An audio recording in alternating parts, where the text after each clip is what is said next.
Bonjour à tous et bienvenue sur la RTS1. Merci de choisir nos programmes. Quinqueliba démarre ce mardi avec sur le plateau Khadi et Massamba. Nous parlerons éducation et littérature. On est le 7 avril 2020. Le 7 avril, c'est la journée mondiale du travail invisible. Ce travail qu'effectuent de nombreuses femmes considérées comme des femmes au foyer et pourtant très pénible également. Un travail qui n'est pas reconnu. Alors on a une pensée ce matin pour toutes les femmes au foyer et celles qu'ils sont devenues en raison du Covid-19 et du confinement. C'est également aujourd'hui la journée mondiale de la santé. Je parlais du Covid-19, le secteur est très éprouvé par cette pandémie en ce moment. Et c'est un défi sanitaire. Au-delà, c'est également un défi économique. Et pour revenir justement sur l'impact économique de cette pandémie, nous avons sur le plateau ce matin Monsieur Abdou Diouf Ndiaye, économiste, chercheur au laboratoire de recherche économique et monétaire à la FASEG. Bienvenue sur le plateau de Quinqueliba. Notre invité est interrogé par Alioune Badarakan. Et vous-même, si vous avez des questions, eh bien c'est maintenant qu'il faut commencer à nous les envoyer sur notre page Facebook et sur Instagram également. Rendez-vous dans quelques minutes avec Philomène pour le flash et puis à partir de 9h pour le journal. Le bulletin d'info sera complété par la revue des titres des quotidiens que nous avons reçus ce matin. Le sommaire est complet, j'ai rien oublié, tout le monde est présent là-dedans. Et bien voici tout de suite la météo. On se retrouve également pour la gym avec le coach Tandara, mais avant, sensibilisation pour lutter contre la propagation du Covid-19. Les gestes barrières, on vous les rappelle dans cette capsule. Merci. Vous êtes notre lueur d'espoir. On m'a dit que tu es à l'hôpital pour soigner les malades atteints du Covid-19.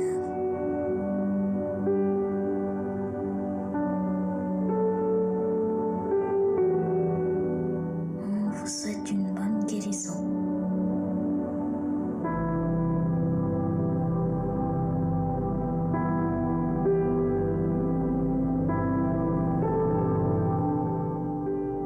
On respecte toutes les mesures d'hygiène.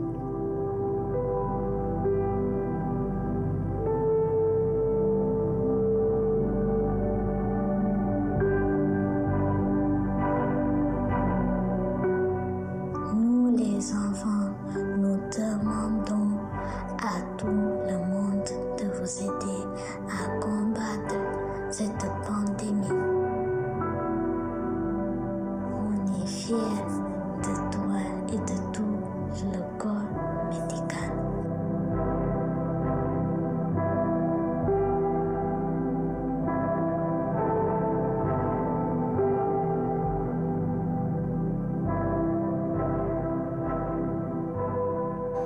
Vidéo réalisée par Chersad Bouguey, notre vidéo quotidienne de sensibilisation pour vous rappeler que le Covid-19 est une réalité. Bienvenue Khadi, Massamba, comment ça va ce matin? Ben, bonjour, ça va tout le monde. Salut à Alioune Badara, à M. Ndiaye, à Khadi qui est à mes côtés. Donc, bien Voilà. parti pour faire une chronique de 1h30 minutes, 90 minutes. C'est ça, 9h30, on termine, on libère l'antenne. Khadi, ça va? Oui, ça va. De très belles couleurs ce matin, j'adore ce que tu as porté. Merci. Ça, c'est du Made in Sénégal. Oui, Made in Sénégal.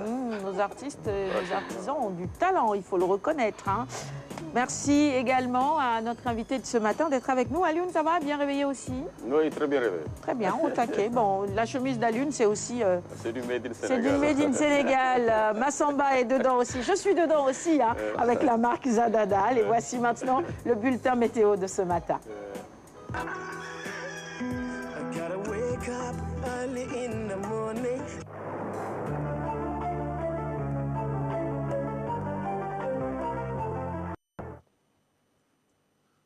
Bonjour chers amis téléspectateurs qui nous suivez sur Quinqueliba. Avec un bon réveil matinal, l'actualité météorologique du jour reste marquée par un ciel dégagé sur l'ensemble du pays, la fraîcheur nocturne et matinale sur le long du littoral, une forte chaleur diurne à l'intérieur du pays.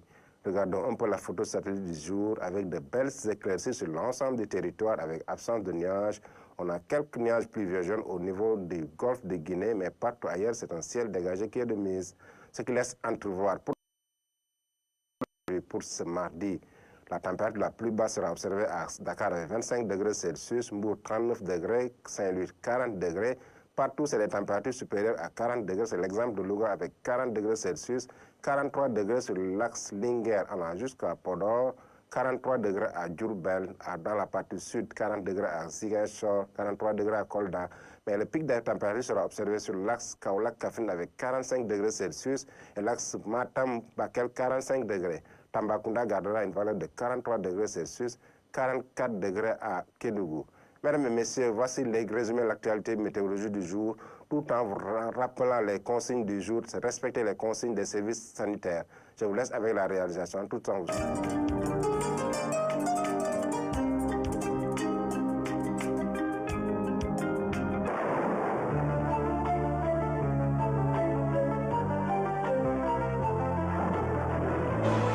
Il est 8h06, on va revenir au cours de ce magazine sur les quelques mesures annoncées hier au cours de la conférence de presse des ministres de l'Hydraulique et de l'Énergie. Bon, anciennement ministre de l'Éducation, c'est ça, Serine Maïkiam, qui était également en direct hier. Il est en charge maintenant du secteur de l'eau. Il y a eu de bonnes nouvelles annoncées hier, autant pour moi. Comment vous appréciez tout cela? Je vais peut-être commencer avec Massamba.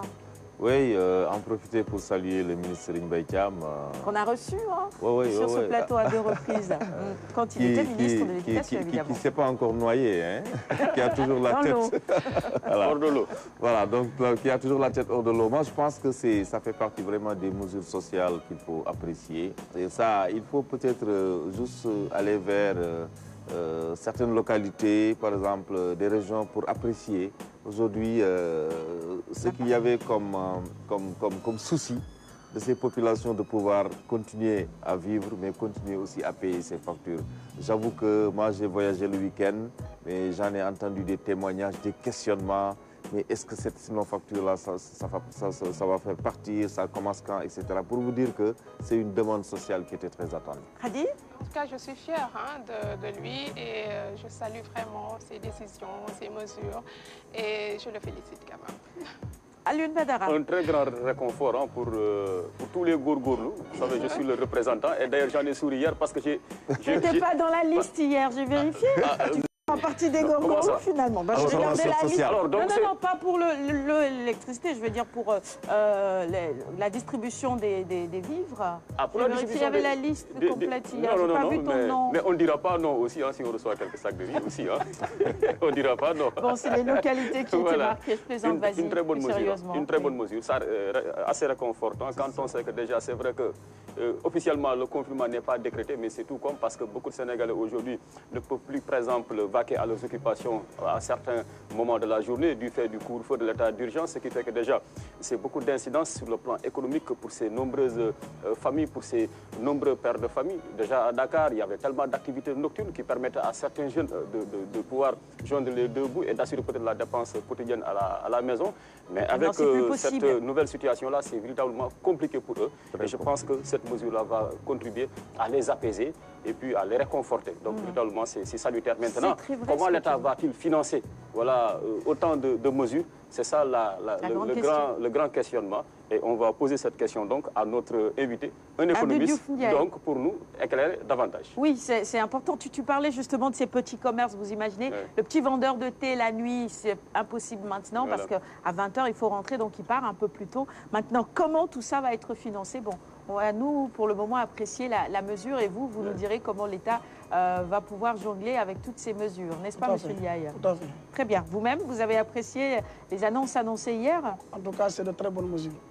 À chaque fois quand on soulage la population, c'est une très bonne mesure. Oui. La grande question maintenant, c'est le loyer. Hein. Tout le monde se pose la question, comment on va faire? Est-ce qu'on va négocier en aparté avec pour cela, on a la bonne personne. Hein. Parce que vous pouvez rappeler aussi son autre casquette. Hein. Il s'occupe également du secteur du logement, c'est ça. Très bien. Bon, eh ben, il va répondre à toutes ces questions ce matin sur le plateau pour nous. Alors, voici la gym maintenant avec le coach Tandara.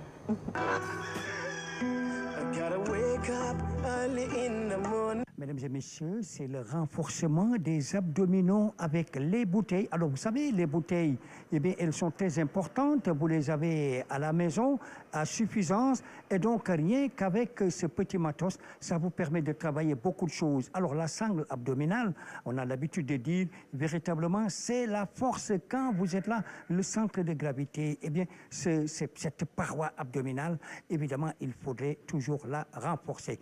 Alors, coach Mom, coach Babou, tout de suite, un petit mot avant de démarrer avec le travail de section abdominale. Bonjour chers amis téléspectateurs, j'espère que tout le monde se porte bien. Donc pour aujourd'hui, on vous a préparé une séance de renforcement du centre du corps, plus particulièrement des abdos. Donc comme tout le temps, les gens ont l'habitude de dire « Coach Ngom, Coach Babou, je veux avoir un ventre plat ». Donc on va vous donner des exercices que vous allez faire chez vous, histoire de renforcer carrément les abdominaux et essayer d'avoir le ventre plat. Mais surtout un conseil, à ne pas négliger surtout parce que beaucoup de gens se disent que je renforce tout le temps mes abdominaux mais je ne parviens pas à avoir le ventre plat. Mais aussi il y a aussi l'alimentation. Il faut bien regarder l'alimentation parce qu'on est en période de semi-confinement. On reste pratiquement de 20h à 6h du matin sans sortir. Donc cause pour laquelle il faut regarder ce que l'on mange aussi. Parce que si la perte de poids ou bien la perte du ventre serait à 100%, les 80% ou je dirais même les 70 voire 80% représentent l'alimentation et les 20% les abdominaux. Mais néanmoins nous sommes là toujours pour vous accompagner et vous donner ce dont vous avez besoin pour avoir le ventre plat. Merci beaucoup, Coach Babou. Comme il l'a si bien expliqué, négligez jamais cette partie abdominale, cette sangle abdominale qui vous rend, comme je l'avais indiqué hier, performant pour les dorsaux lombaires. Et ceci est aussi pour les abdos. Donc, pensez à chaque fois que vous fassiez votre séance, terminer par cette partie, c'est important. Parce que rien que la respiration, les abdos interviennent, d'où l'importance de bien les renforcer, je dis bien. Mesdames et messieurs, avant de boucler cet exercice, nous allons avec le coach Ngom et le coach Babou, puisque c'est donc bien parti. Allez, tout de suite, action.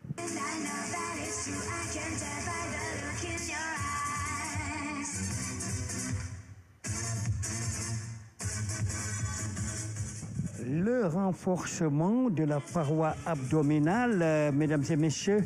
Alors ici, regardez, avec ces talons qui ne bougent pas, qui sont fixés, le coach Babou et le coach Ngom, avec ces bouteilles, mesdames et messieurs, aussi simples, aussi portatives que vous le voyez.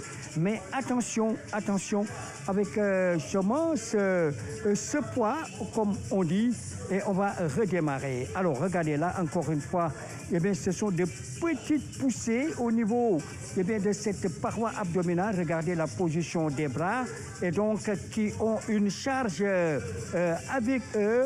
Et toujours est-il que, évidemment, le pied est fixé. Allez, la petite récup.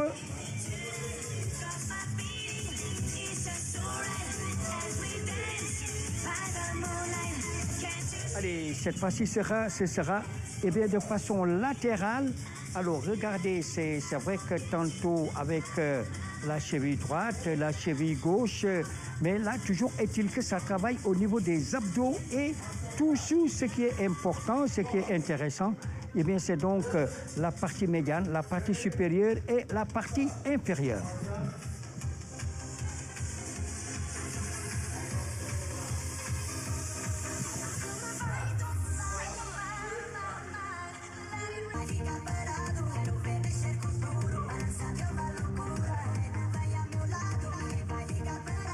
Allez, magnifique travail avec les pattes du côté latéral. Ça aussi, eh bien, une chose également très importante puisque cela permet, mesdames et messieurs, en tout cas, eh bien, de bien travailler toute cette paroi.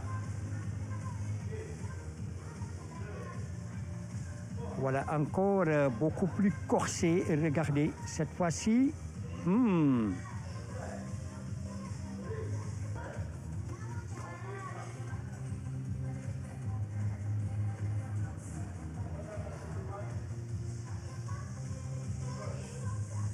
Alors, après ce petit relâchement, mesdames et messieurs, eh bien, ce sera le replacement, comme on dit. Alors, un retour au calme, hein, comme on a l'habitude de dire, puisque ça permet en tout cas, eh bien, de remettre tout en ordre. Hein. Mesdames et messieurs, voilà donc qu'elle a bien présenté avec le coach Babou et le coach Ngom l'exercice pour renforcer les abdos, une excellente chose. J'aimerais savoir justement, coach Ngom et coach Babou, alors un petit mot avant de boucler, surtout avec cette paroi abdominale que nous venons justement de travailler. Voilà, chers amis téléspectateurs, comme vous l'avez vu, on a renforcé carrément les abdos et pratiquement tout le centre du corps. Et c'est des mouvements que vous pouvez faire chez vous. Donc, comme vous l'avez vu souvent, ceux qui ont l'habitude de fréquenter les salles de sport ou bien de faire des séances de sport avec un coach sportif, tout le temps, on termine avec des abdos. Et vous savez qu'avec l'entraînement, on nous dit que souvent, on peut travailler un groupe musculaire et laisser ce groupe-là se reposer le lendemain. Mais les abdos sont des muscles qu'on peut travailler tous les jours. Pourquoi? Parce que c'est des muscles qui se reposent le plus rapidement possible. Donc, c'est pourquoi, cause pour laquelle ils sont difficiles à renforcer histoire d'avoir le ventre plat. Donc, c'est des exercices que vous pouvez faire tous les jours. Donc, vous l'avez vu avec Coach Ngom tout à l'heure, on a renforcé les abdos. Donc, vous pouvez faire ça tous les jours, histoire de renforcer la sangle abdominale et essayer d'avoir le ventre plat. Et surtout, les gars, regardez l'alimentation, c'est très important parce que rester à la maison aussi, manger ce qu'on veut et vouloir perdre le ventre aussi, c'est deux choses qui sont un peu opposées. Donc, sur ce, on vous donne rendez-vous demain, Inch'Allah. Je vais laisser la place à Coach Ngom pour qu'il vienne terminer. Merci beaucoup. Merci beaucoup, Coach Babou. Juste vous renforcer davantage à prendre surtout l'importance de cette partie abdominale. Je le disais tantôt que n'importe quel effort que nous faisons, cette partie intervient, les abdos. Donc, il faut penser à chaque fois les renforcer, même si vous n'êtes pas au sport à la maison. De temps en temps, faites des gainages pour un peu équilibrer le dos et les abdos. Donc, j'espère que vous allez bien répéter, comme on l'a si bien démontré avec, bien sûr, Coach Babou. Allez, Coach Ngom, Coach Babou, en tout cas, merci encore une fois. Et n'oubliez pas, la recommandation, mesdames et messieurs, encore une fois, et comme d'habitude, vous le savez, eh bien, la période, le moment oblige, et donc là, il va falloir justement y penser régulièrement et surtout avant les études. Allez, mesdames et messieurs, à demain, Inch'Allah. On vous retrouve avec le même plaisir, messieurs, avoir un ventre plat. C'est le rêve de beaucoup, hein, de femmes et d'hommes, j'allais dire. Bienvenue en plateau, Philomène. Philomène a le ventre déjà plat. Je ne sais pas si elle a encore besoin de tous ces exercices pour peut-être renforcer ses abdos. Plus pour raffermir et un peu activer peu de muscles, parce que j'en ai pas trop besoin, mais quand même. Ah, Lyon aussi a le ventre plat. Et il l'affiche tous les jours. Ça va, donc je suis à l'aise dans n'importe quel habit. Par contre, mon cher Mas et moi... Mais bon, de toute façon, il faut dire que ces moments, c'est des moments compliqués, c'est le confinement. Le confinement, ça te pousse à manger. On mange beaucoup avec le confinement. La bonne excuse de Massouma ce matin. J'aime bien le cadrage, t'as vu Marfouz? J'ai pas vu. Il met un plan où on voit rien. Merci, mon cher Marfouz, de l'autre côté. Il y a manger et bien manger. C'est ça. Les Sénégalais mangent mal. C'est ça aussi le problème. C'est vrai. Du gras tard le soir, après vous rejoignez le lit. Ce n'est pas la meilleure solution en fait pour avoir une ligne assez fine quoi, comme celle d'Alun Badra. C'est ça, et prendre du quinqueliba tous les soirs. Hein. Ça aussi, c'est une excellente recette. Il faut manger vers 19h. Pour avoir une belle silhouette. Il est recommandé de manger vers 19h. Ah bah, ça c'est très peu de foyers qu'il faut. Sinon, on va avoir des ballonnements. Mais c'est ça. Mais parfois aussi, ça peut être une option. Hein. Ici, on a parfois une certaine manière de penser qui dit que peut-être quand on a le ventre... comme ça, là, c'est affaire de boss. C'est signe d'un bon point. C'est le boss. Donc, Mas, c'est le boss ce matin sur le ventre plateau. Administratif. Un ventre administratif. Au ventre diplomatique.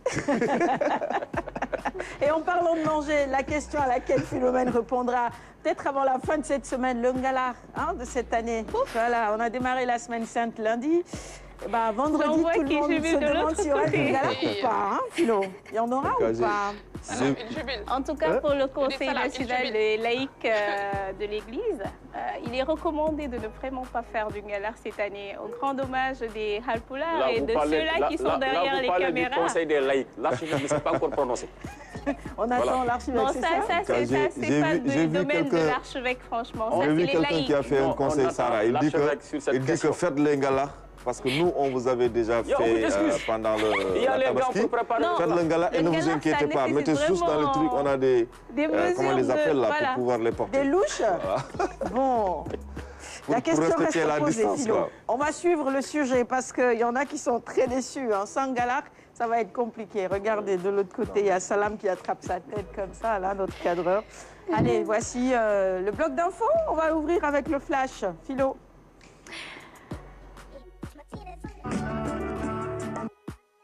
C'est parti, Philo. Mesdames et messieurs, bonjour et bienvenue à ce flash d'information de la matinale Quinqueliba.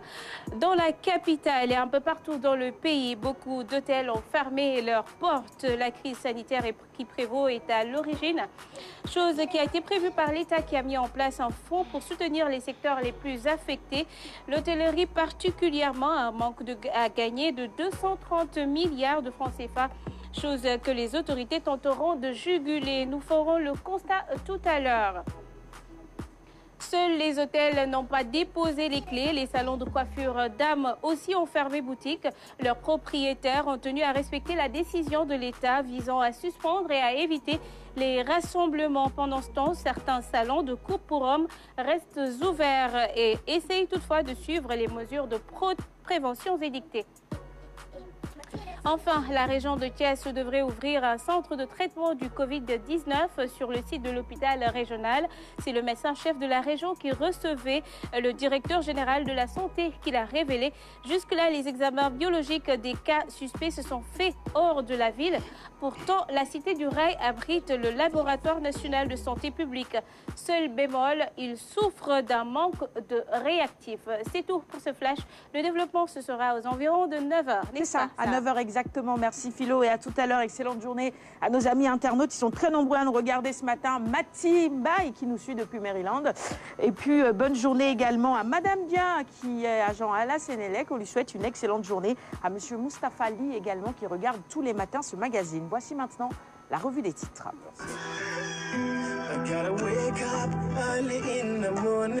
8h22 ce mardi 7 avril 2020 à la une du quotidien de service public Le Soleil. La prise en charge des factures d'eau et d'électricité et justement les modalités de mise en œuvre expliquées en détail dans les colonnes du quotidien du service public. Sur 18 milliards de francs CFA, 5,5 milliards concernent les factures d'électricité.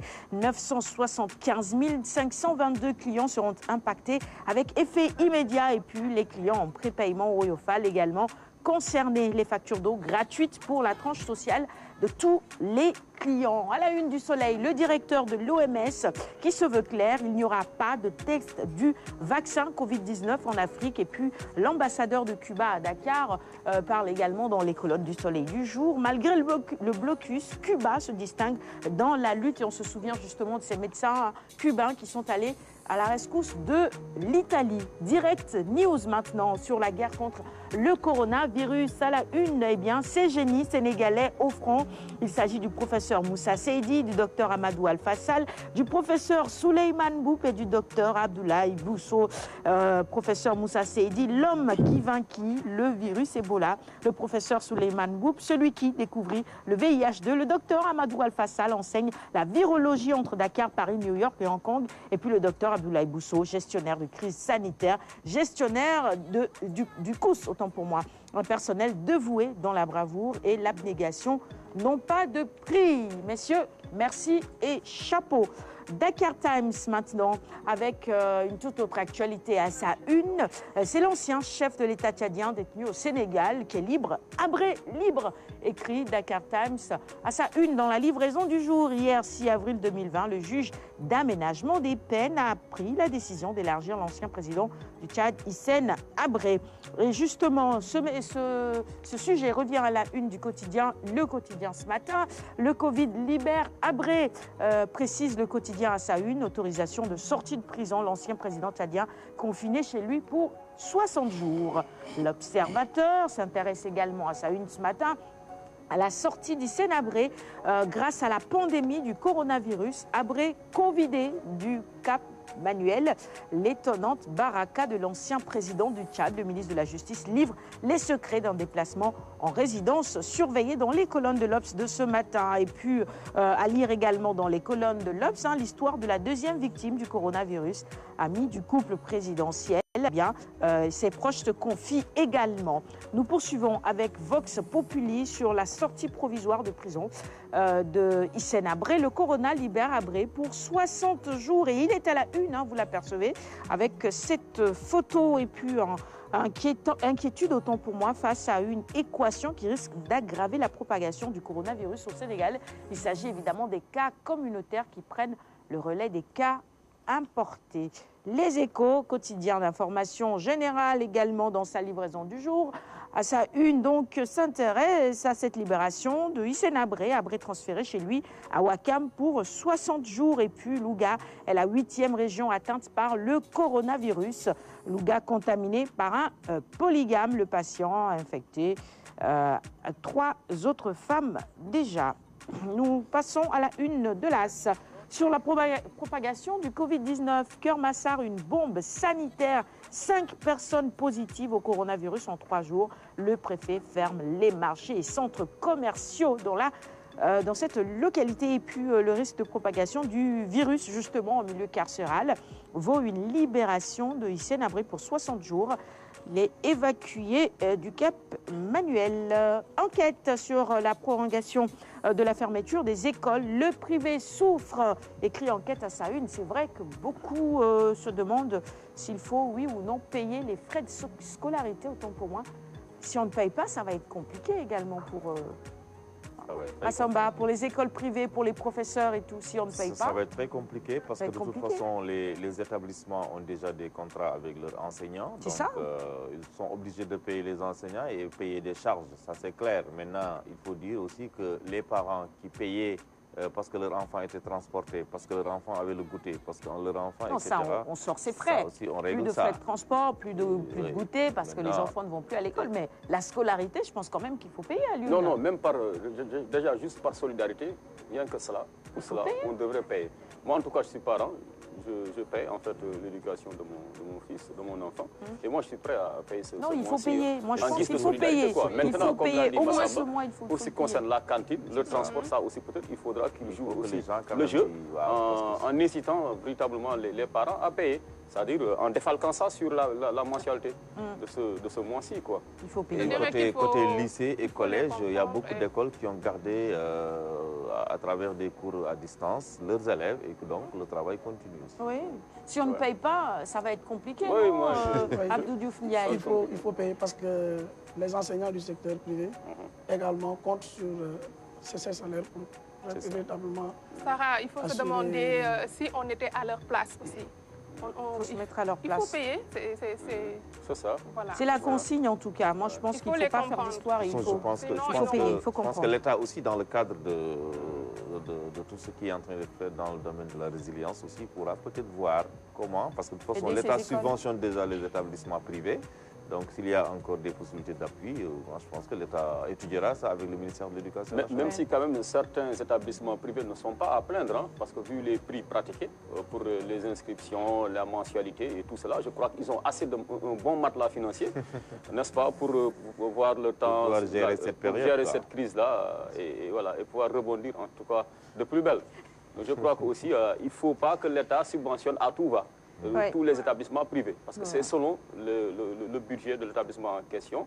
Parce que quand on voit certains tarifs pratiqués par certains d'entre eux, c'est incroyable. C'est comme qui dirait que finalement le PNB ici au Sénégal est passé du simple au triple. Voilà. Il y a des gens qui ont les moyens d'offrir ça à leurs enfants, mais dans tous les cas, comme on l'a dit, il faut que les parents jouent la partition. On doit payer, c'est ça. On doit payer. 24 heures info, oui, Sarah aussi, ils n'ont plus de charges de facture d'électricité, d'eau et tout. Ça a baissé? Oui, ça a baissé. Mais ça a surpris tout le monde, cette crise. Donc, je pense qu'il faut quand même accompagner. Il y a des écoles qui n'ont rien, en fait, dans le privé. Allez, 24 heures info maintenant sur un tout autre sujet, c'est le port du masque. On ne se voile plus la face. Addition logique aux gestes barrières contre le Covid-19. Il faut aller vers le masque. Et Serigne Ndiaye, tous les matins, il est en masque pour venir sur ici et bosser. Il n'est pas le seul. Il y a des gens qui ont déjà adopté cela. Pourquoi pas que tout le monde s'y mette, ces masques. Critique maintenant sur ce sujet qui a fait la une de nombreux quotidiens hier et sur les réseaux sociaux tout au long du week-end. C'est la mort par overdose de Hiba Thiam, la mafia des Almadies qui s'ébranle justement après cette affaire. Ces virus à papa, peut-on lire à la une de Critique ce matin. Bentley, Jaguar ou Range, carte bancaire à l'appel, une meute de 9, les unes plus sophistiquées que les autres. un clan de drogués et de paumés qui narguent la République. Les as du Dakar by Night sont tombés d'une nuit trop arrosée. La bonne qualité de la coque a fait une victime. Les fils à papa insultent la République et piétinent le legs de leur père. Alors, de quel armard parlons-nous exactement? C'est l'interrogation qui était là ce matin. On va finir la revue des titres du jour avec Sunulamb, quotidien spécialisé en lutte traditionnelle. Alors après des années de gloire, Tyson, Tafage et Yekini sortis par la petite porte.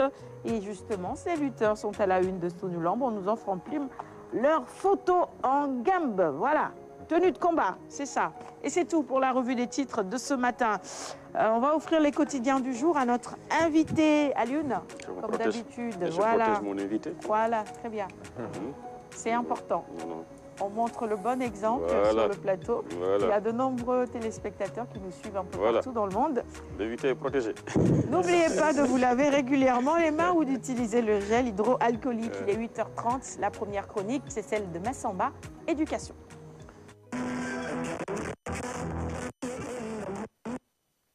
Basse. Alors, bonjour. Oui, rebonjour, on va dire tout simplement. Le sujet de ce matin, ou plutôt les sujets, on va commencer avec cette question. Qu'est-ce que l'humain? Le thème a été abordé par le professeur Mamoussé Diagne. Oui, c'est dans le cadre des activités de formation continue organisées par le CRFP de Dakar, mais surtout l'association des professeurs de philosophie pour deux raisons. Continuer à accompagner les jeunes professeurs de philosophie, mais également les aider à mieux prendre en charge les questions d'enseignement de la philosophie. Qu'est-ce que l'humain? Je pense que c'est un thème d'actualité aujourd'hui qui nous rappelle beaucoup de choses. Mamoussé donc s'est volontairement essayé à cet exercice. Nous allons l'écouter juste après, le directeur du CRFP, Hassan Diagne. Je dirais désolé et peut-être même scandalisé. Vous le constaterez de vous-même quand un inspecteur de l'éducation dans une école, des salles de classe défoncées, des armoires vidées et donc sens dessus, sens dessous, scandalisé mais serein. Serein parce que l'administration est en branle et l'administration est en train de faire son travail. Nous avons saisi les autorités au plus haut niveau, le préfet du département, l'inspecteur d'académie. Tout à l'heure, la police était là pour mener des enquêtes. Et donc, comme vous le constatez, la communauté est présente. La directrice d'école, l'équipe pédagogique, les parents d'élèves, le délégué de quartier. Donc, pour dire que l'école est... C'était plutôt le sujet 2 de ce matin, Massamba, des salles de classe vandalisées à Thiès en période de fermeture des écoles, une façon pour nous de dénoncer ces actes. C'est ça. Et on revient sur le sujet 1 ou on va sur on le va sujet sur le sujet 1, on va revenir sur le sujet 2. D'accord, donc sur le sujet 1, tout à l'heure, on a annoncé, hein, c'est Mamoussé Diagne véritablement qui a été invité à prononcer, à animer une conférence sur qu'est-ce que l'humain. Donc c'était vraiment dans le cadre de la formation, des activités de formation continue, donc de l'association des professeurs de philosophie, et ça a été coaché au niveau du CRFP de Dakar. Nous avons les élèves de terminale qui sont des candidats à l'anticipé de philosophie, et donc le CRFP, pour participer, pour donner sa contribution à la quête permanente de cette qualité, a l'habitude d'organiser ces genres de rencontres où tous les professeurs de la région de Dakar sont conviés pour les renforcer. Et maintenant, les professeurs, à leur tour, vont faire le transfert dans les classes pour permettre aux élèves maîtres, évidemment, de réussir cette épreuve anticipée de philosophie. C'est dans ce cadre que s'inscrit la conférence de ce matin, où le secteur de philosophie a invité le professeur Souleymane Bachir Diagne, penseur émérite, pour nous entretenir du thème « Qu'est-ce que l'humain ?»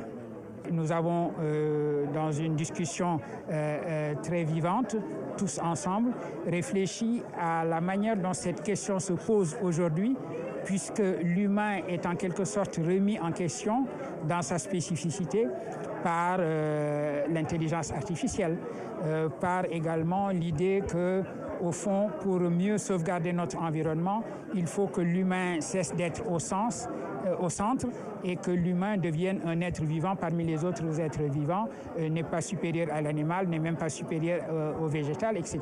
Nous sommes totalement abasourdis quand nous ouvrons notre journal et que nous nous rendons compte que les meurtres les plus atroces aujourd'hui peuvent advenir dans notre pays. C'est le moment probablement justement de rappeler, et c'est nous, en le faisant, nous avons fait notre métier de philosophe, mes amis et moi, de rappeler la valeur des valeurs, celle sur laquelle reposent toutes les autres valeurs, c'est-à-dire l'humanité de l'humain. Qu'est-ce qui constitue l'humanité de l'humain? C'est d'abord que l'humain s'estime être le gardien de la vie sous toutes ses formes, que ce soit la forme végétale, la forme animale et bien entendu la forme humaine. Voilà. Bon, Mas, je pense qu'on va te taper sur les doigts aujourd'hui. Tu nous as complètement baladé. Où est le professeur Mamoussé Diagne? C'est le professeur Souleymane Bachir Diagne. Et avant lui, il y avait Hassan Diagne, c'est ça? Hassan Diagne, oui, c'est ça. Hassan Diagne, c'est les deux Diagne, voilà. Donc c'est Hassan Diagne, le directeur du CRFPE, et c'est le professeur Souleymane Bachir Diagne qui a animé l'information. Toutes nos excuses. Hein. Voilà, le professeur... Bon, on va souhaiter quand même une excellente journée au professeur Mamoussé Diagne. Ça me permet de penser à lui ce matin, d'avoir une pensée affectueuse pour lui. Voilà. Alors, l'humain, c'est un sujet qui pourrait venir au baccalauréat, comme pourquoi pas. Oui, parce qu'en philo, fait, oui, après cette crise Covid-19 et tout qui nous recentre sur l'humain, peut-être que c'est un sujet qui même avant le Covid-19, vous avez vu, il y a un moment où nous tous, on était étonnés de voir des meurtres, de voir beaucoup de choses qui se passaient, et qu'à un moment donné, on se demandait même pourquoi une personne peut en arriver, par exemple, à ce stade de tuer froidement. Donc, à ce stade de cambrioler, à ce stade de couper des membres, etc. Donc, cette violence qui était là, qu'on ne devrait pas peut-être véritablement voir au niveau de l'humain. Et avec le Covid-19 également aussi, quelle est aujourd'hui peut-être la place, le statut de l'homme, de l'être humain qui est là face à peut-être un virus, en moins que rien, entre guillemets, sur le plan de la taille, et que toutes les armées du monde ne peuvent pas fusiller. Hein? Vous avez les meilleurs flingueurs, vous avez les grandes armées. Les plus grands snipers, mais ils n'y peuvent rien, voilà. Exactement. Que ce soit les armées américaines, les djihadistes, voilà. Personne ne peut aujourd'hui atteindre. Donc c'est dire que à quel niveau il faut quand même s'interroger sur l'homme, sur la place de l'homme et même sur la nature de l'homme. Ça peut être un bon sujet de philo à l'examen. Hein. Qu'est-ce que l'humain, tout simplement? C'est une question très intéressante, une question très importante, Sarah. Pour paraphraser un peu, ou bien l'humain, je ne sais pas, mais l'humain, il doit humaniser en fait le monde. Vous voyez, il doit humaniser le monde, il doit essayer de vivre ensemble. Hein, c'est cette dimension du vivre ensemble. Il doit protéger la nature, il doit ne pas être méchant ou bien être, comment dirais-je, vivre en société, en harmonie avec la société. Je pense que c'est ça l'humain, être bon et faire le bien. Et le professeur Bachir l'a dit quand il compare l'homme à la plante, à l'animal. Il dit qu'en réalité, nous tous, on peut être sur la même balance, parce que généralement, si on se rend compte que l'homme ou l'humain est capable de faire certains gestes, c'est-à-dire que est-ce qu'aujourd'hui il est même plus comment je dis, important que l'animal, ou même que la forêt, etc. Bon, en tout cas, en ce moment, c'est l'humain qui est en cage, hein, cette image des gens confinés. Et puis, je ne sais pas si vous avez vu ça sur les réseaux sociaux, les animaux qui se baladent en disant, vous voyez, voilà, on vous l'avait dit, à un moment, ça allait se retourner contre vous. Les animaux sont dans les grandes villes du monde, hein, surtout dans l'hémisphère nord. On voit les animaux maintenant en toute liberté qui ont pris la place des humains dans les rues. Voilà. C'est extraordinaire. Quoi. Ça, je crois que c'est un signe divin. Qu'est-ce que l'humain? Bonne question ce matin. Hein. Allez, on va passer au sujet 2. On a vu tout à l'heure, l'humain est capable du pire parfois. Hein. On a envie de dénoncer ces actes. On a vu les images tout à l'heure. C'est à Thiès. Oui. Pourquoi et c'est ce qui est arrivé à Thiès, par exemple, en période de coronavirus, que des gens puissent peut-être profiter de la quiétude pour vandaliser une école. Et nous avons juste pris des images postées par l'inspecteur Arfansec et nous allons regarder quelques images et quelques témoignages. Je dirais désolé et peut-être même scandalisé Et vous le constaterez de vous-même quand un inspecteur de l'éducation dans une école, des salles de classe défoncées, des armoires vidées, et donc sens dessus, sens dessous, scandalisé mais serein. Serein parce que l'administration est en branle et l'administration est en train de faire son travail. Nous avons saisi les autorités au plus haut niveau, le préfet du département, l'inspecteur d'académie. Tout à l'heure, la police était là pour mener des enquêtes. Et donc, comme vous le constatez, la communauté est présente. La directrice d'école, l'équipe pédagogique, les parents d'élèves, le délégué de quartier. Donc, pour dire que l'école est un lieu de transmission du savoir, à l'heure où les gens sont inquiets pour véritablement chercher à installer les bons comportements au niveau des citoyens.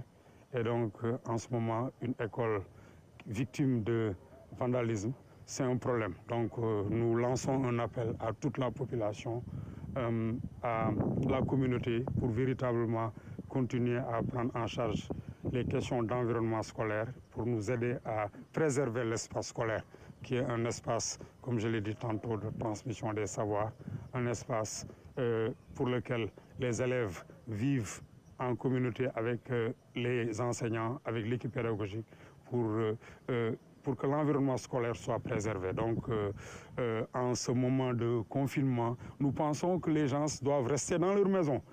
Ils ne doivent pas avoir le temps véritablement d'aller dans les écoles pour commettre de tels actes. Et on ne comprend même pas, parce qu'on ne sait pas, ces écoles sont déjà dans des conditions très difficiles. Qu'est-ce qu'on va chercher en faisant un tel acte? Moi, je ne sais pas, j'arrive pas à comprendre. Hein. M. Ndiaye, vous voulez dire quelque chose? Vous savez, ce qui différencie l'humain de la personne, c'est des personnes prises comme sujet du monde. En fait, c'est le c'est également cette promotion de la paix, le bon voisinage, le vivre ensemble. C'est ça l'humain. C'est ce qui le différencie quand même quand on parle de la personne prise comme ça, comme sujet du monde, comme acteur de développement. Nous devons être dans la promotion de la paix. Voilà, j'espère que les élèves de terminale sont en train de prendre note, hein, parce qu'on fait de belles analyses sur le plateau. Ça pourrait venir à l'examen, hein, comme épreuve de philosophie. Merci Massamba. Merci pour ces deux sujets ce matin. Allez, on va passer à la rubrique invité. Je ne sais pas, tu dis un mot rapidement pour finir? C'était peut-être donner quelques autres informations. Après cet acte, il y a eu des enquêtes. Une enquête est ouverte. Mais en vérité, le maire a décidé de mettre désormais un gardien. Et je pense que c'est l'appel qu'il faut lancer aussi. Les écoles doivent être gardées. Donc, que les municipalités continuent à appuyer le secteur de l'éducation en mettant en place des services de sécurité. Donc, je pense que c'est important. C'est important, il fallait que tu le dises. L'inspecteur Afansek devait être notre premier invité, hein, juste avant l'annonce de l'état d'urgence. Malheureusement, c'était la veille. J'avais même fini d'envoyer le conducteur. Bon, il a été rattrapé par l'état d'urgence. Il est donc quelque part en semi-confinement à Thiès. Mais bon, on va lui adresser un autre carton d'invitation pour qu'il puisse venir sur ce plateau parce qu'il a tellement d'initiatives. En tout cas, il est à la base de beaucoup d'initiatives aujourd'hui à Thiès, n'est-ce pas, les Kayorades, la Linger et le Damel. Donc, beaucoup d'initiatives aujourd'hui allant dans le sens de booster la qualité de l'enseignement public ici, en tout cas dans la région de Thiès, dans le département de Thiès. Et je crois qu'on aura l'occasion, encore une fois, de revenir et de dénoncer cet acte-là avec lui sur ce plateau. Sur ce plateau, je crois que c'est important. Avec une autorisation, il pourrait être avec nous un matin. Oui, bien sûr. Et on en parlera. Allez, rubrique invité maintenant avec Abdou Diouf Ndiaye, qui est économiste.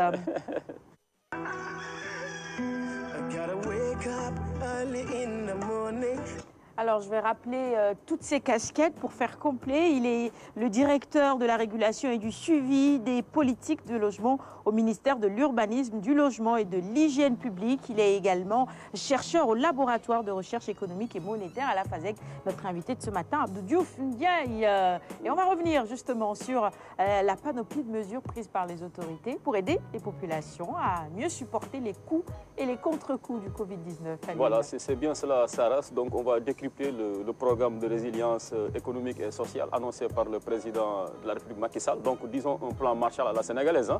Donc, l'État du Sénégal, donc il y a son propre plan Marshall, 1000 milliards qui sont mobilisés, en tout cas mobilisés pour aider à la fois des secteurs clés vitaux comme la santé, n'est-ce pas, l'entrepreneuriat privé ici au Sénégal, le privé national, voilà, l'éducation, en tout cas, beaucoup de secteurs en tout cas, sont touchés positivement par cette mesure-là, par ces mesures prises par l'État du Sénégal. Mais est-ce la bonne formule, 1000 milliards, quand on sait que déjà le présent exercice budgétaire est en cours?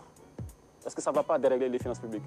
Merci beaucoup, Aline. Permettez-moi d'abord de vous saluer et de vous remercier pour cette invitation. Ouais.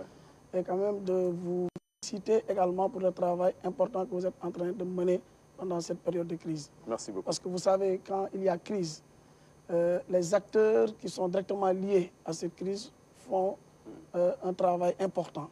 Mais la presse également est un acteur important dans la gestion de la crise.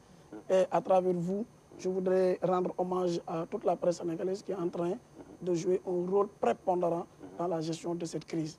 Également, rendre hommage aux professionnels de la santé qui n'ont ménagé aucun effort pour la maîtrise quand même de la propagation du virus. Parce que l'on dit que nous avons un meilleur taux de guérison, en tout cas au monde. Vous allez me permettre également de saluer vos téléspectateurs. Vous êtes tombé dans le piège de nos coachs. Et vraiment m'incliner devant la mémoire de ces disparus, des milliers de disparus dans le monde, mais notamment des disparus du Sénégal. Nous en avons deux. Nous avons le Pape Diouf, qui est l'international sénégalais, et également cette bonne dame de 58 ans dont on ignore encore le nom. Vous savez, hein, l'économie est à l'image d'une personne atteinte de virus. Aujourd'hui, quand une personne est atteinte de virus, il y a un plateau médical mis à sa disposition pour soigner cette personne. C'est de la même manière que quand l'économie est en danger, parce que le coronavirus attaque les personnes, mais attaque également l'économie, parce que l'économie n'est rien d'autre que l'exercice des acteurs économiques, que sont les personnes. Alors, il faut des mesures pour corriger et sauver notre économie. Donc, votre question concernant est-ce que c'est une bonne mesure me renvoie à penser à John Maynard Keynes. Parce que vous savez, en économie, il y a deux grandes familles qui s'opposent. Une famille dite libérale, incarnée par Adam Smith, qui dit que l'État ne doit pas intervenir dans l'activité économique. Que l'État doit être gendarme, dont la notion de l'État gendarme, l'État doit être à observer et à donner des consignes et maintenant être arbitre entre les acteurs en fait, de la concurrence économique. Et cela s'oppose à la famille keynésienne, John Maynard Keynes, qui dit non, en temps de crise, l'État doit intervenir pour corriger les imperfections. L'État doit intervenir pour aider les ménages, pour aider les entreprises, pour aider l'économie à se relever. C'est ce que le président Macky Sall a fait. Donc il est allé en droite ligne de la vision 15 de l'intervention de l'État. Donc c'était la bonne formule, c'était la meilleure formule. Oui, c'était la meilleure formule. Ok. Voilà. Alors, sur le financement, en fait, pourquoi je vous ai posé cette question? C'est par rapport au financement d'un tel programme, parce que 1000 milliards, quand même, c'est une forte somme, assez colossale pour un État comme le Sénégal, qui a beaucoup de priorités. Il y a le paiement de la dette.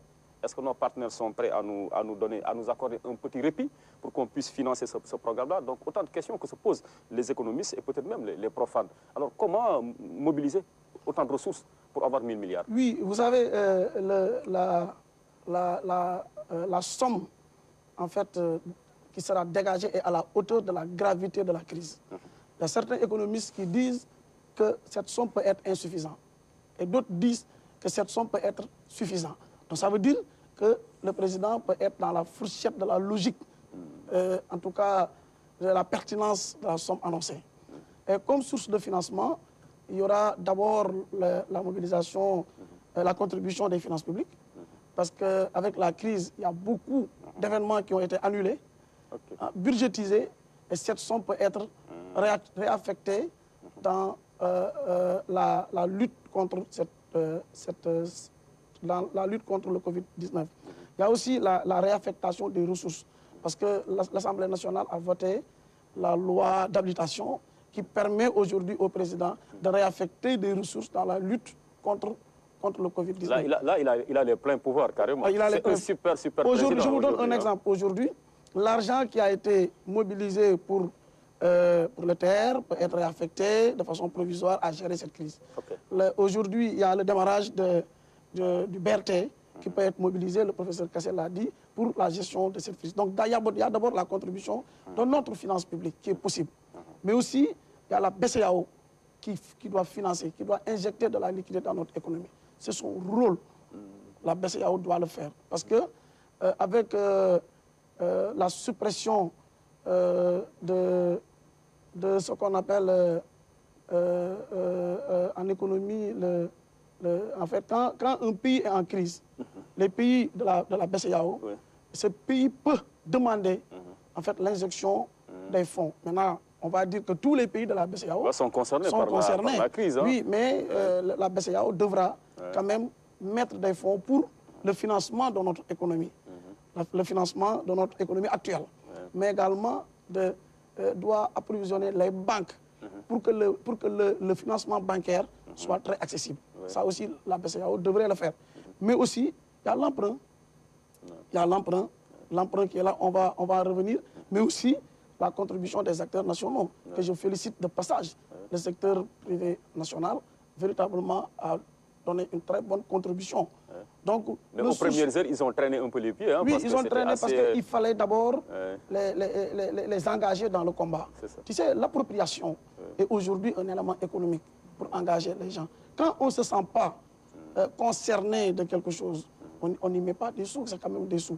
Maintenant, quand le président de la République a commencé à véritablement inviter les acteurs politiques, le secteur privé, d'expliquer également les enjeux et les conséquences néfastes que pourrait avoir cette crise, ils ont compris que véritablement il fallait sauver l'économie, mais se sauver eux-mêmes. C'était une invitation, disons, un peu ferme du président, quelque part, qui leur a dit, mais écoutez, maintenant, c'est l'occasion aussi de démontrer peut-être voilà, les bienfaits de certaines exonérations, prison plutôt, qui ont été accordées à ces entreprises-là par l'État du Sénégal. Oui, vous savez, quand cette crise perdure, c'est le secteur privé qui en pâtit. Ça, il faut qu'on soit très clair. Donc, en sauvant notre économie, ils se sauvent eux-mêmes. Tout à fait. Et les partenaires comme l'OMS également peuvent également... Tout à fait. Il y a une enveloppe qui est prévue. Et il faut quand même dire que l'État aussi a débloqué les 64,4 milliards destinés à renforcer le service médical. C'est d'ailleurs le premier point de son programme de résilience économique et sociale. C'est le renforcement du secteur de la santé au Sénégal. 64,4 milliards pour la prise en charge de toutes les charges liées à la lutte contre ce Covid-19. Bon, peut-être penser un peu au monde rural. Aujourd'hui, vous pensez que au-delà de l'annonce, est-ce que la mise en œuvre pratique va tout de suite démarrer? Qu'est-ce que les gens peuvent attendre? Parce que ça commence déjà à créer des problèmes. Oui, c'est la question principale que tout le monde se pose. D'ailleurs, le ministre, je félicite les deux ministres qui ont fait qui ont co-animé hier une conférence de presse en disant qu'il faut que cette mesure rétroagisse dès maintenant. Ça veut dire que l'enveloppe qui est destinée au renforcement de la résilience sociale de la population. C'est-à-dire, aujourd'hui, l'État prend 15,5 milliards pour la prise en charge des factures, par exemple, d'électricité, pour les personnes inscrites dans la tranche sociale. Ça veut dire qu'ils sont 975 522 ménages. 3 milliards pour la prise en charge des factures d'eau, toujours dans cette tranche sociale, qui sont environ 670 000 ménages. Ce n'est pas petit. Et ces ménages, c'est l'arbitrage qui devrait être fait pour que ces personnes qui en ont véritablement besoin ne soient pas lésées. Mais également, il ne faut pas oublier les 69 milliards qui vont être mobilisés pour l'achat de vivres, pour soulager véritablement la population. 1 million de ménages qui en ont besoin parce que l'économie est en train.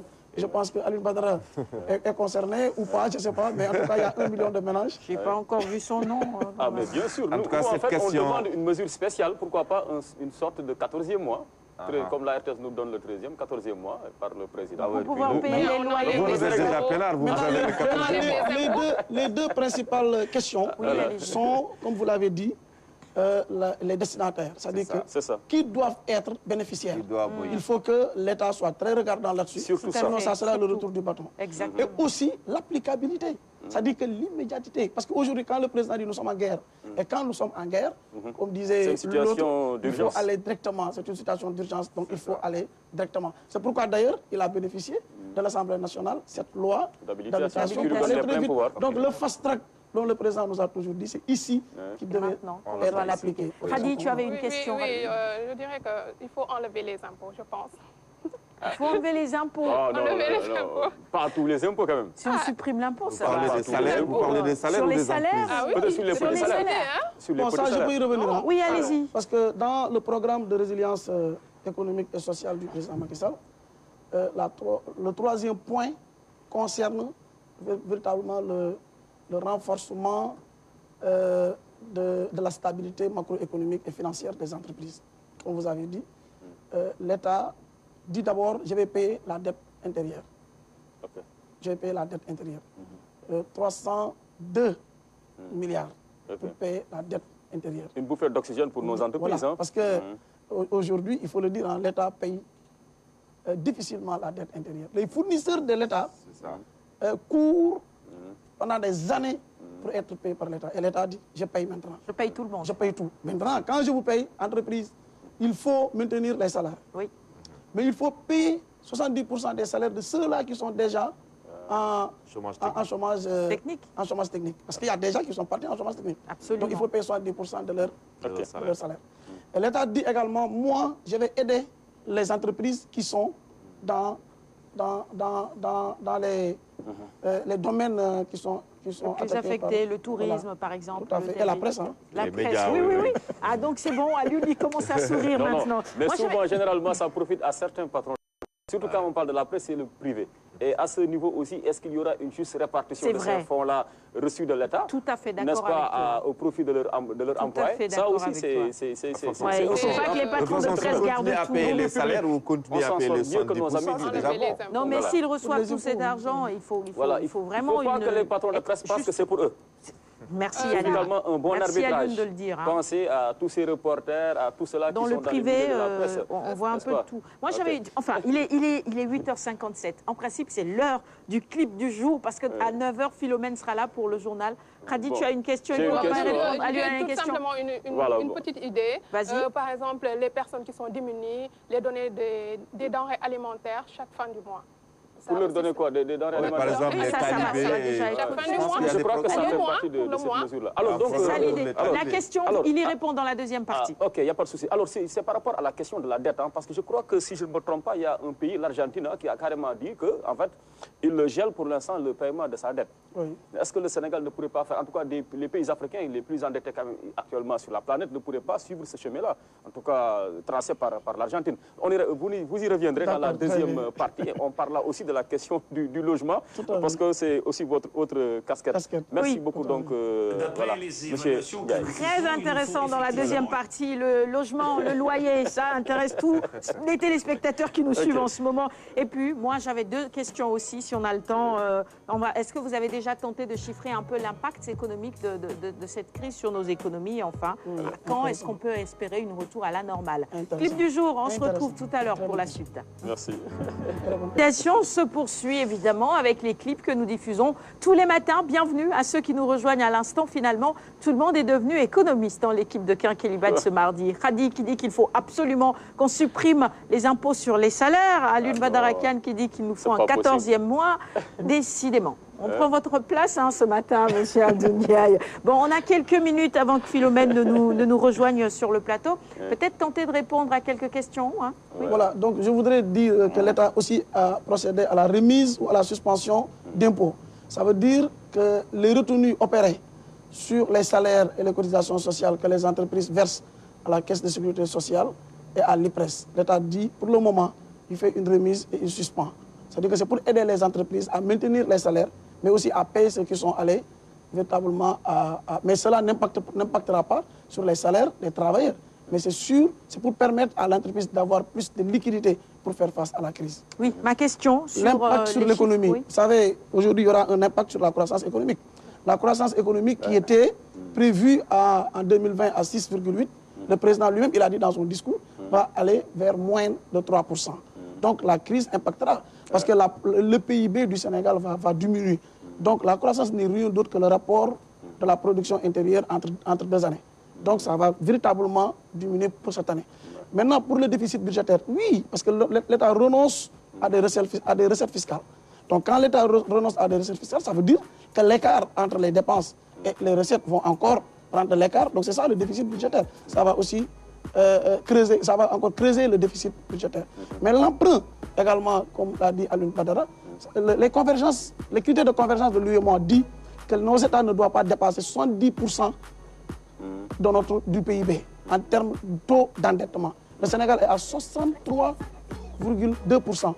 Si on ne renonce pas, comme il l'a dit, si on ne demande pas l'annulation des dettes que nous devons payer, nous allons encore augmenter notre taux d'endettement et ce n'est pas bon pour notre économie. C'est pourquoi le président a lancé un appel aux multinationaux pour qu'ils puissent nous accorder vraiment cette annulation de dettes. Et merci pour dire beaucoup. Que la crise elle est mondiale, le ministre français de l'économie a annoncé que son pays va connaître sa pire récession depuis longtemps, et ça, la dernière remonte à 1945, pour vous dire la profondeur en tout cas de cette crise-là. En tout cas, quelqu'un disait plus on est haut, plus la chute est terrible. Il est 9h03, bienvenue en plateau ma chère Philo, on passe tout de suite au journal. Qui était nécessaire pour faire...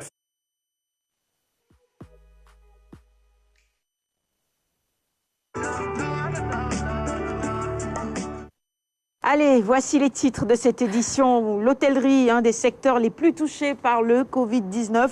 L'État vole donc au secours de ce secteur. La production des gels hydroalcooliques. Les étudiants de Ziguinchor apportent leur aide au comité régional de lutte.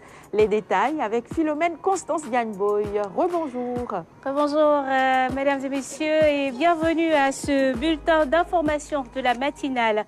À Dakar et un peu partout dans le pays, beaucoup d'hôtels ont fermé leurs portes. La crise sanitaire qui prévaut en est à l'origine, chose qui a été prévue par l'État qui a mis en place un fonds pour soutenir les secteurs les plus affectés.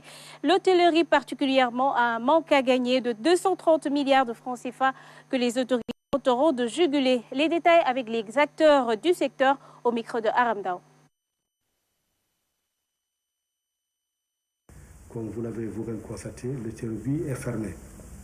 L'établissement aujourd'hui qui à l'instar d'autres établissements à Sali, Palm Beach, n'est-ce pas, au niveau d'ici, le groupe Accor, Pullman Novotel, au niveau, n'est-ce pas, du Cap, Club Med, Ziguinchor, Nema Kajor, Kadialouane, tous les grands établissements hôteliers sont fermés, n'est-ce pas, à quelques exceptions près. Il est énorme parce qu'il conçu aujourd'hui d'un montant de 230 milliards de francs CFA. On a compris aussi que Dakar ne peut pas prendre ses activités avant 3 mois. Et au niveau de l'intérieur, quand on parle du segment qui est le plus important, qui est plus au niveau international, le segment loisir, c'est pas avant 6 mois. Donc cela, aujourd'hui, c'est plus de 35 000 à 40 000 lits qui sont touchés. Il faut également adhérer tout ce qui est dette fiscale, tout ce qui est antérieur à 2020. Le chef de l'État l'avait fait lorsqu'il y a eu Ebola, n'est-ce pas, il l'avait fait. Et je pense aussi que c'est un bon interrupteur pour le secteur touristique. Avant, on parlait de quelques dizaines d'hôtels, mais là, c'est 900 établissements qui sont touchés. C'est 300 agences de voyage qui sont touchés, n'est-ce pas? Donc, c'est des milliers de milliards d'investissements qui sont en jeu, c'est des centaines de milliers d'emplois qui sont en jeu. Ce que nous leur disons, c'est de préparer rapidement leur dossier pour avoir accès à toutes ces mesures fiscales que le ministre des Finances et du Budget va préciser dans les jours à venir, mais également de se préparer pour accéder à la facilité donc, de 200 milliards, la facilité de trésorerie. Je voudrais préciser que cette facilité permettra donc aux entreprises affectées d'avoir un crédit sur 2 ans, 3 ans, à des taux relativement bonifiés. Si vous aviez mis en chômage technique vos employés, c'est de payer quand même au minimum 70% du salaire net, parce que cette crise ne va pas durer éternellement. Dans 2 ou 3 mois, selon les projections, nous allons reprendre nos activités. Eh bien, dans cette crise, les hôtels ne sont pas les seuls à déposer les clés. Les salons de coiffure pour dames aussi ont fermé boutique. Leurs propriétaires ont tenu à respecter la décision de l'État visant à suspendre et à éviter les rassemblements. Pendant ce temps, certains salons de coupe pour hommes restent ouverts et essayent toutefois de suivre les mesures de prévention édictées. Dans la région de Thiès, un centre de traitement du Covid-19 devrait être ouvert sur le site de l'hôpital régional. C'est le médecin-chef de la région qui recevait le directeur général de la santé qui l'a révélé. Jusque-là, les examens biologiques des cas suspects se font hors de la ville. Pourtant, la cité du Rail abrite le laboratoire national de santé publique. Seul bémol, il souffre d'un manque de réactifs au Oumar Diaw. La ville de Thiès, qui fait partie des zones avec des cas positifs de Covid-19, est étroitement surveillée par les autorités sanitaires. Le directeur général de la santé a tenu à descendre sur le terrain. Nous comptons descendre sur l'ensemble des 14 régions. C'est important, vraiment, pour en tout cas, revigorer déjà nos équipes. À la région médicale, on est sur le pied de guerre depuis l'apparition du premier cas. Le 13 mars, Thiès a enregistré son premier cas à Hambourg. Depuis le début, nous avons pratiquement identifié 250 contacts. Pratiquement tous les cas contacts sont en fait de surveillance. Thiès a son comité régional de gestion des épidémies qui est multisectoriel. Il regroupe entre autres l'administration territoriale et les autorités municipales. La capitale du Rail songe à mettre en place un site de traitement. Nous voulons faire de l'hôpital régional de Thiès un site de prise en charge. Il faudra faire des aménagements avec des préfabriqués qui sont mis en place. Avant de traiter, il faut tester. Désormais, les échantillons collectés ne sont plus convoyés sur Dakar. Nous n'allons plus à Pasteur. Donc tous les malades sont diagnostiqués à l'IRSF de Diamniadio. Les prélèvements nous viennent très rapidement et les résultats aussi nous viennent très rapidement. L'IRSF fait l'affaire, pourtant Thiès a la chance d'abriter le laboratoire national de santé publique. Si nous avons les réactifs nécessaires, ce laboratoire pourra appuyer les autres laboratoires qui ont démarré à diagnostiquer la maladie. En attendant, on privilégie la formation. Jusqu'à ce que nous puissions avoir les réactifs qui constituent quand même la matière première pour pouvoir diagnostiquer le Covid-19. Autre difficulté de ce laboratoire, un personnel limité. 2 personnes qui sont des étatiques, une personne qui est contractuelle et tout le reste recruté par les partenaires, et ce sont des contrats qui vont se terminer très prochainement. Il ne s'agit pas là d'une équation impossible à résoudre. Quand on connaît l'aide du laboratoire dans le diagnostic, on mesure tout l'intérêt de mettre cette structure à niveau. Oumar Diaw, une équipe de doctorants en chimie à pied d'œuvre pour produire 5000 flacons de gel antibactérien. Elle est de l'université Assane Seck de Ziguinchor. Ainsi, ses étudiants comptent apporter leur soutien dans la lutte contre la pandémie du coronavirus. Abdoulaye Sinkari.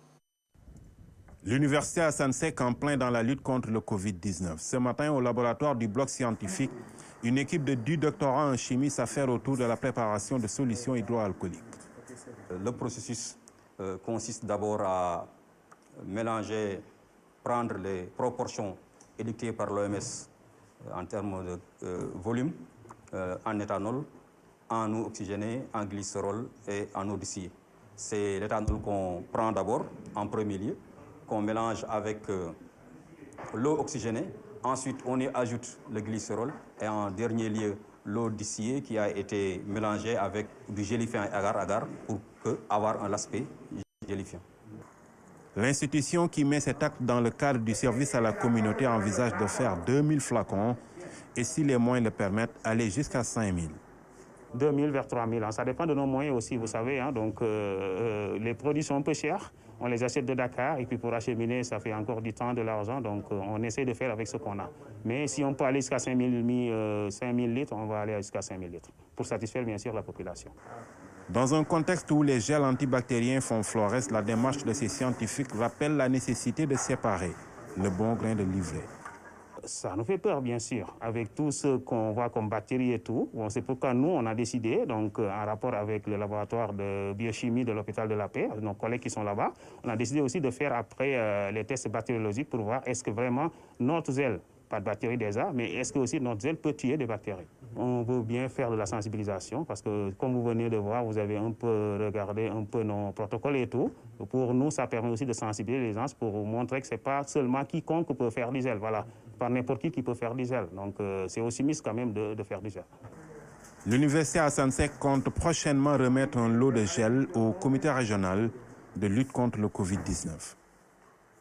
Actualité hors de nos frontières, plus de 69 000 morts et près d'1 275 000 cas de contamination dans le monde. En Europe, une baisse de la mortalité liée au Covid-19 a été notée suite à des semaines de confinement. En Afrique, la situation sanitaire compliquée liée à une situation sécuritaire préoccupante, surtout au Mali. Le récit de Seydina Alioune Fall. ca Europe limub ñi faatu ca coronavirus bi wàññeeku na jamono jile ca Espagne, Italie ak France mu nekk ñetteelu fan boo xamante ni nag. Bon, cet élément est dans la langue de coach. On y reviendra prochainement. Contaminé par le Covid-19 depuis 11 jours, le Premier ministre britannique Boris Johnson a été admis en soins intensifs dans un hôpital londonien du centre de la capitale. Son état s'est aggravé avec une toux persistante et une forte fièvre. Le Premier ministre va être remplacé par intérim par Dominique Raab, ministre des Affaires étrangères. Les messages de soutien se sont multipliés à son endroit venant de beaucoup de dirigeants dans le monde à l'image de Donald Trump. Et c'était tout pour ce bulletin d'information de la matinale et je vous retrouve demain, Inch'Allah. Avec le même plaisir. En attendant, on continue à réfléchir sur le Ngala. On va le faire ou pas, hein? C'est la question. Vendredi, on aura peut-être la réponse de Philomène. Réponse ferme cette fois-ci. Et puis, le 7 avril, c'est également la journée internationale de réflexion sur le génocide au Rwanda. C'était en 1994. Ce génocide avait fait plus de 800 000 morts. La pub et la suite du magazine dans un petit moment. 15, si vous nous rejoignez à l'instant, bienvenue. Merci à nos amis internautes. Samba Guissé qui propose ceci. Il dit sérieusement, dans ce programme de résilience, il faut prévoir un budget conséquent à la presse, mais particulièrement à la meilleure matinale Quinqueliba pour la meilleure formule. Merci à Quinqueliba pour son accompagnement psychologique durant cette phase traumatisante que le monde entier vit. Merci pour ce message. Merci. Voilà, ça nous encourage. Longue vie à Samba Guissé. Santé de fer, beaucoup de joie. Merci Samba. Et le 14e mois d'Alioune Badara Kane? Non, je précise ma pensée. Je ne demande pas à la RTS un 13e parce que la RTS s'est acquittée de cet engagement. Maintenant, le 14e devrait venir de l'État pour l'ensemble des travailleurs. Voilà. Très bien. On note ça parce qu'on veut bien, on ne dirait pas non. Allez, littérature maintenant avec Khady. Alors aujourd'hui, Khady, on va parler des ouvrages de Abdourahmane Diallo. Oui. Déjà un mot sur l'auteur? Voilà, Abdourahmane Diallo est un intellectuel de haut niveau. Il est né à Vélingara au Fouladou. C'est un poète, un écrivain de renommée internationale, secrétaire exécutif du Cercle des écrivains de Kolda. Il a été professeur de lettres et actuellement, il est le principal du CM Bouna Kane de Kolda. Nous allons remonter le temps. Regardons un extrait de Quinqueliba, du vendredi 29 mars 2019 avec Abdourahmane Diallo. Il était l'invité de Alioune Badara Kane. Tous les livres de l'au-delà n'a rien à voir avec le livre de ce livre. Voilà. Mon projet d'écriture, c'était d'écrire, de travailler sur un texte qui rendrait hommage aux naufragés du bateau Le Joola. Mais il est évident que je suis moi-même, enfant de la Casamance, tombé sur le charme de ce beau paysage de la Casamance. J'ai voulu donc, en écrivant, revenir sur ce paysage-là et, comme vous l'avez dit, une sorte de souvenir, culte du souvenir, réécrire ce paysage extrêmement beau de la Casamance, et c'est ce que vous avez retrouvé. Mais en même temps, j'ai parlé, si vous avez fait attention, de notre niveau, l'environnement qui se dégrade. La Casamance, c'est la multiculturalité. C'est cette force. Moi, aujourd'hui, je peux vous parler Diola, je vous parle Manding, je vous parle le Pulaar, parce que la Casamance, c'est la diversité culturelle. Djimera, c'est un peu une région de chez nous, un département, le département de Médina Yoro Foulah. J'ai ajouté aussi suffixe mandingue, Kunda qui signifie la concession. Donc j'ai voulu peindre, comme vous l'avez dit, ce paysage-là, mais en réalité montrer aussi les difficultés que nous avons vécues. Mais grâce à Dieu, les choses ont tendance aujourd'hui à s'arranger. Nous prions vivement pour que la paix s'installe en Casamance et s'installe partout au Sénégal. Et le message que vous voulez véhiculer certainement, c'est que en fait, l'une des solutions pour que vraiment la paix soit définitive, à Djimarokunda, c'est-à-dire en Casamance, c'est vraiment de préserver l'environnement. En fait, la clé, c'est l'environnement. Oui, c'est l'environnement, il faut préserver l'environnement et la culture également. La diversité culturelle, c'est une force et je pense que la Casamance, nous avons intérêt à préserver cette diversité culturelle et en même temps préserver ce paysage verdoyant, surtout extrêmement beau. Quand vous quittez la Haute-Casamance chez nous, dans le Kolda, vous venez en Moyenne Casamance, dans le Sédhiou et Bignona, et vous terminez par la Basse Casamance, Ziguinchor et Oussouye. C'est une très belle région, c'est pourquoi on parle de la verte Casamance. Moi, dans le livre, je me suis amusé à parler de la verte province. Ça fait 1 an, 1 mois exactement. On a revu Tata Jeanne sur le plateau de la matinale. C'était en mars 2019. Oui, et hier, on s'est parlé au téléphone. Il remercie vraiment toute l'équipe de Quinqueliba. Ce fut un plaisir de l'avoir eu avec nous ce jour-là. Alors, il est auteur de plusieurs articles et a fait de nombreuses conférences également. Oui, sur les ouvrages au programme dans le moyen et secondaire, en particulier les grands écrivains comme Antoine de Saint-Exupéry, Mariam Ba, Victor Hugo, Albert Camus et Léopold Sédar Senghor. Il a obtenu des distinctions. On peut citer le 3e prix du concours Théam Édition à Paris et le prix Confémen. Et en 2019, l'épreuve de dictée des classes de 3e, c'est extraite de son roman Sur les rives de l'au-delà. Oui, on va justement revenir sur sa bibliographie complète.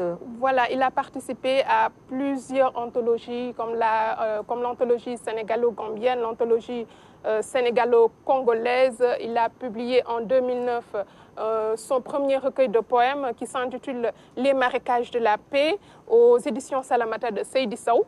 Dans ce recueil de poèmes, les thématiques sont riches et variées.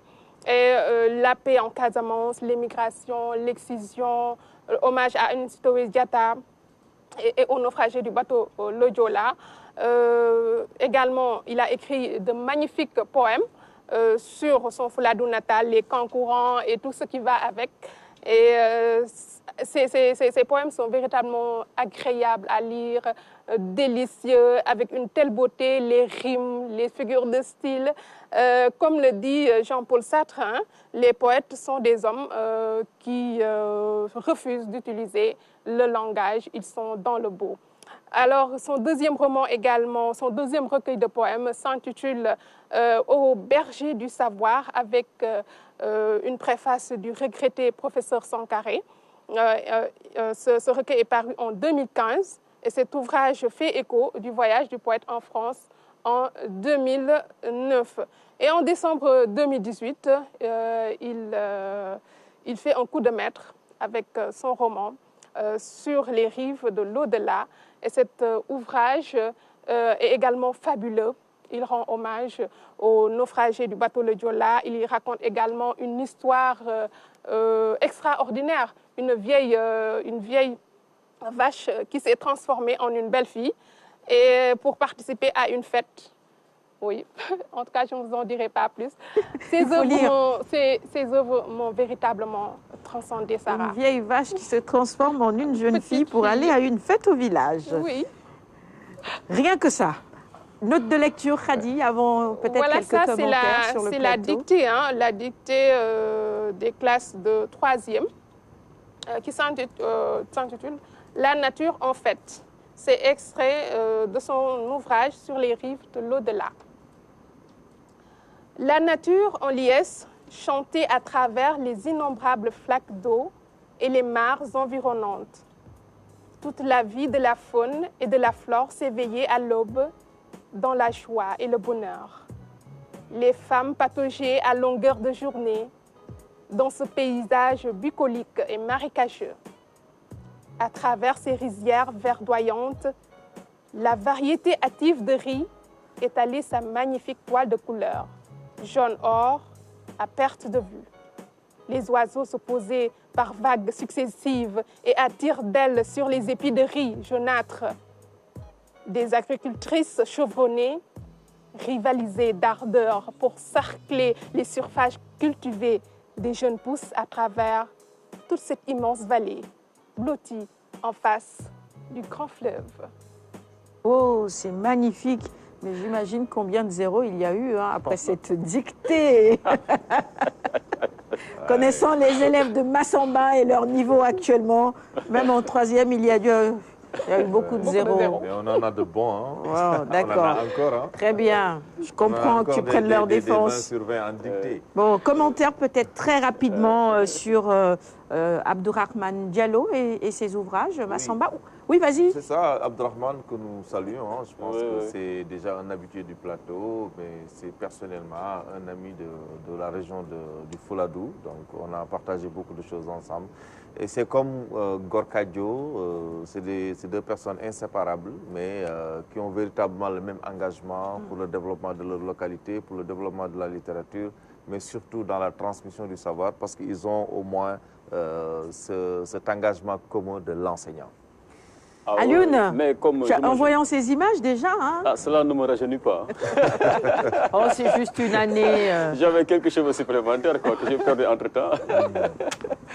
En 12 mois. Ça, par contre, c'est vrai. Voilà, si vous voyez, et Tata Jade aussi, hein, voilà, à qui nous souhaitons, disons, tout le meilleur et qu'elle puisse nous revenir en grande forme pour réintégrer à nouveau sa famille, qui est Kenkeliba. Ce fut véritablement un agréable échange avec Abdourahmane Diallo, n'est-ce pas, un brillant intellectuel. Et moi, ce que j'aime chez lui, c'est son courage. Mais le défi qui s'est fixé de rester dans le Fouladou et d'être le porte-étendard du Fouladou, en tout cas dans le domaine des lettres. Et surtout avec son inséparable ami, Idrissa Sow Gorkodjo, qu'on a eu aussi le plaisir de recevoir. Tout à fait. Donc ça me fait toujours du bien de voir qu'à l'intérieur aussi, les gens ne sont pas amorphes. Que loin de Dakar, certes, il y a la distance, mais en vérité, un intellectuel, il fait fi de cette distance-là parce qu'il a sa plume pour parler, pour témoigner et bien représenter sa région et au-delà, toute la Casamance. Donc, finalement, c'est une grande fierté. Et voilà, bon vent à lui. Hein. Et on l'attend aussi pour la prochaine parution de son livre, sur ce plateau encore. Merci, merci beaucoup pour tous ces commentaires. C'est apaisant quand on parle des lettres. Par contre, les chiffres, parfois, ça donne des mots de tête. Hein. Bon, c'est vrai. C'est bon. Là, je vous taquine, Abdou Diouf. On termine rapidement. Non, tu l'appelleras pour lui dire toutes ces belles choses. Hein. Oui, bien sûr. D'accord. Très bien. Merci, Hadi. Alors, on a 5 minutes avant la fin du magazine. On a le temps de réinterroger notre invité du jour. Je rappelle que nous recevons ce matin Abdou Diouf Ndiaye, il est économiste. Sur notre page Facebook, il y a une question de notre ami Chérif Sall. Alors, il dit ceci. Ah non, c'est plutôt Sambali Kanté qui dit « Le chef de l'État a décidé dans son discours de venir également au secours de la diaspora. Je voudrais savoir de quelle manière est-ce que l'État compte procéder justement pour aider pour la répartition de ces fonds. La diaspora. Oui, vous savez, la diaspora est un élément important de notre économie. Le transfert des fonds des Sénégalais de l'extérieur est supérieur à l'aide publique au développement. Donc, notre diaspora aussi est touchée par cette Covid. C'est pourquoi il y a 12,5 milliards qui a été mobilisé pour venir en aide à la diaspora. Mais ça va être géré au niveau des consulats. Et la répartition va se faire comme la répartition pour les vivres. C'est-à-dire qu'ils vont répertorier d'abord ceux qui en ont besoin et ceux qui en périssent le plus. Je pense que l'Italie est en premier, la France, l'Espagne, etc. Donc ça va être géré par les ambassadeurs et les consulats des pays. Maintenant, les gens vont s'inscrire et c'est eux qui connaissent les Sénégalais qui y vivent et la répartition sera objective. Ça, ceux qui ont des papiers régulièrement. Un retour à la normale, peut-être 2 mois, 3 mois. Oui. Ça va être difficile de refaire le réaménagement.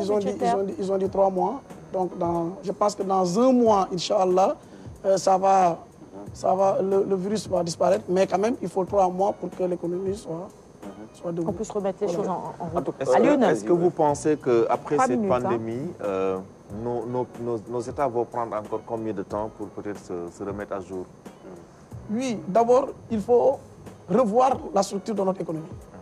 Donc, ça ne rend même pas les chiffres, mais je vais évoquer encore les chiffres. Le secteur primaire emploie 52 7,7% de notre population active, alors que ce secteur ne contribue qu'à 16% du PIB.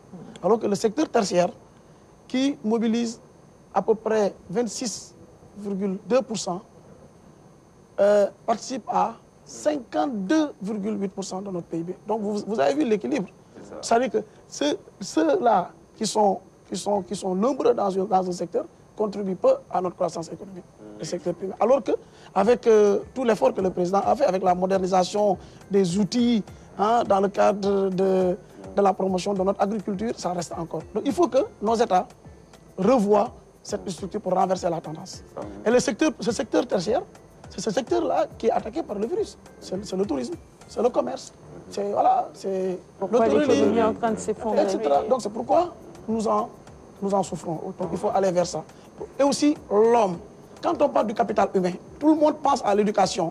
Massamba, je vous taquinerai, mais le capital humain, c'est l'éducation et la santé. C'est la capacité à l'individu d'être apte à pouvoir produire. Donc il faut avoir de la connaissance, mais il faut être en très bonne santé. Donc il faut que le capital humain soit encore davantage au cœur de la préoccupation de nos dirigeants. Mais heureusement que le Sénégal a déjà basculé vers le budget programme. Si on était dans le budget moyen, ça serait encore beaucoup plus catastrophique, parce qu'il faut réorienter le budget de fonctionnement vers le budget d'investissement, même si le président a cette année considérablement diminué le budget de fonctionnement vers l'investissement. Je crois que c'est une belle conclusion. On a une minute à lui. On peut s'en arrêter là. Une minute sur la question de la dette, le paiement de la dette. Peut-on continuer à payer quand 30 secondes alors, parce que je veux terminer. Oui, situation d'urgence. Attendons la réponse de nos bulletins que le président a lancé pour l'annulation de la dette. Vous reviendrez pour nous en parler lorsqu'on aura la... Ce sera avec un immense plaisir. À votre disposition. Immense plaisir. Dans nos universités, il y a de brillants intellectuels. Vous en êtes la preuve ce matin sur ce plateau. Je rappelle qu'avec Alioune Badara Kane, vous êtes croisés à l'université Cheikh Anta Diop de Dakar. Deux brillants esprits. Voyez-vous, Massamba disait tout à l'heure qu'on fait encore de belles choses dans notre système éducatif et dans le supérieur également. Merci d'avoir été avec nous sur ce plateau ce matin. Le magazine est à présent terminé. On vous retrouve demain à partir de 8h pour un nouveau numéro. Permettez juste que je partage ces préoccupations de Mohamed Moustapha Ba avec vous. Il dit: le secteur de l'éducation doit bénéficier du soutien de l'État. Mais la question est ceci: ces écoles sont parfois très riches, et si on prolonge l'année scolaire, qui va payer le ou les mois de plus? Je vous laisse cette interrogation jusqu'à demain. Restez sur la RTS. Merci beaucoup.